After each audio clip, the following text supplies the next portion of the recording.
साथियों, मैं योगी अरुणानंद मुनि आप सभी का हार्दिक स्वागत करता हूं और आशा करता हूं कि आप सभी कुशल मंगल है।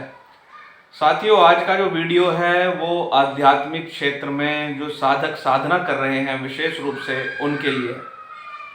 हमने अपने अनुभव में देखा है कि आध्यात्मिक पथ पर चलने वाले जो साधक होते हैं वो बहुत प्रकार की पुस्तकें पढ़ते हैं और उन पुस्तकों पर चिंतन करने के बजाय, उन पुस्तकों से प्राप्त ज्ञान की अनुभूति करने की बजाय वो उस ज्ञान को दूसरे को सुनाते फिरते हैं, जबकि उनके जीवन में कोई भी ऐसी बात चरितार्थ नहीं होती जिसको देखकर ये कहा जा सके कि ये जो कह रहे हैं वास्तव में इन्होंने अपने जीवन में उतारा है।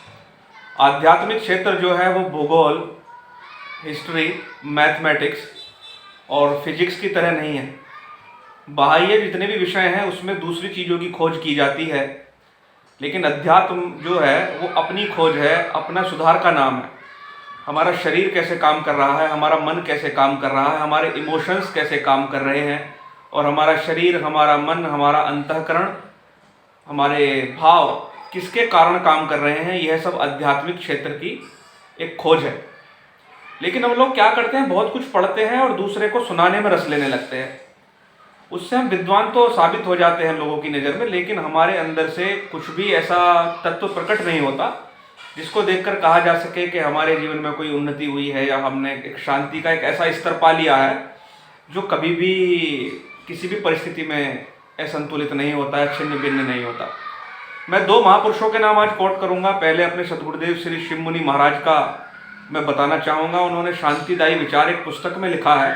कुछ लोगों को किताब पढ़ने का कीड़ा होता है, मतलब वो किताब पढ़ने के इतने धुन सवार रहती है कि एक पेज शुरू करेंगे, लास्ट तक पूरी किताब खत्म करके ही दम लेंगे और पूरी किताब को उपन्यास की तरह पढ़ लेते हैं, जैसे कहानी की किताब पढ़ी जाती है, और उसका थोड़ा सा भी अंश वो अपने जीवन में उतारने का प्रयास नहीं करते। उनके जीवन में कोई विशेष परिवर्तन नहीं आता। हाँ, इतना जरूर है कि उस ज्ञान को गाते फिरते हैं, उससे कुछ नहीं होता, केवल एक धोखा क्रिएट होता है, एक झूठा ईगो क्रिएट होता है कि मैं इतनी सारी बातें जान रहा हूँ, जबकि वो सारी बातें उधार की होती हैं। सारी बातें एक प्रकार से कह सकते हैं उसका कोई उपयोग नहीं होता, वो केवल एक कचरा है जो दिमागी स्तर पर आपने इकट्ठा कर लिया। तो सदगुरुदेव कहते हैं, श्री शिव मुनि महाराज कहते हैं कि थोड़ा पढ़ो और चिंतन ज़्यादा करो और ये देखो कि हम कितना चल पाए, उसके अनुसार कितना हमारे जीवन में उतर पाया। ये बहुत इंपॉर्टेंट है। दूसरा, परमहंस योगानंद जी कहा करते थे, पढ़ो थोड़ा और पढ़कर उस पर चिंतन कई कई घंटे चिंतन करो। यहाँ तक कि परमहंस जी ने तो यह भी कहा है, कई कई महीने तक एक पंक्ति पर चिंतन करो। तो उस पंक्ति में जो महापुरुष लिख कर गया है, ताकि उसका तत्व आपके अंदर प्रकट हो जाए, उसका तत्व आपके भीतर खुल जाए। तो समस्या यह है कि हम जानते बहुत कुछ है लेकिन अनुभूति हमें कुछ भी नहीं है। तो एक झूठा एक लबादा अपने ऊपर ओढ़ लेते हैं, उससे अपना सबसे बड़ा नुकसान होता है और केवल एक झूठी प्रतिष्ठा के लिए हम बेकार की चीज़ें करते फिरते हैं। तो योग दर्शन जो है, योग विज्ञान है, विशेष रूप से प्रैक्टिकल अप्रोच है योग विशेष रूप से, और वेदांत जो ज्ञान है, वेदांत की जो अनुभूति है, वह भी तभी हमारे भीतर उतरती है जब हम उसको आत्मसात करने की कोशिश करते हैं। तो साथियों, कबीर साहब ने कहा है, पोथी पढ़ पढ़ जग बोया पंडित भयानक होए, ढाई आखर प्रेम का पढ़े सो पंडित होए। तो बहुत सारी पुस्तकें पढ़ पढ़ कर लोग मर गए, लेकिन कुछ उनके अंदर कोई विशेष बात नहीं थी।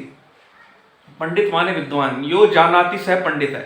जो स्वयं को जानता है उसको पंडित बोला जाता है, यानी जो तत्व को जानता है वो पंडित है। अगर आप जान रहे हैं और जानकर किसी को कह रहे हैं तो उस बात का मजा अलग है। जानते कुछ नहीं और गाते बहुत कुछ है तो उसका नुकसान है, आध्यात्मिक क्षेत्र में विशेष रूप से नुकसान है।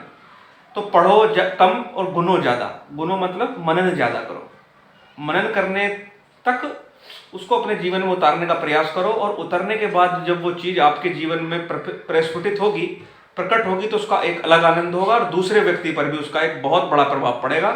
क्योंकि जो चीज़ आपके अंदर नहीं है वो आप पूरे ज़िंदगी भी गाते रहोगे तो दूसरे व्यक्ति के अंदर नहीं उतार सकते। तो साथियों, कहने का अर्थ यही है, पढ़ो कम, चिंतन ज़्यादा करो और उस चीज़ का आनंद लो। तो वीडियो पसंद आए तो लाइक करना, शेयर करना, चैनल को सब्सक्राइब करना, ताकि ऐसे और भी वीडियोस आपको प्राप्त होते रहें। मैं आपके मंगल की कामना करता हूँ।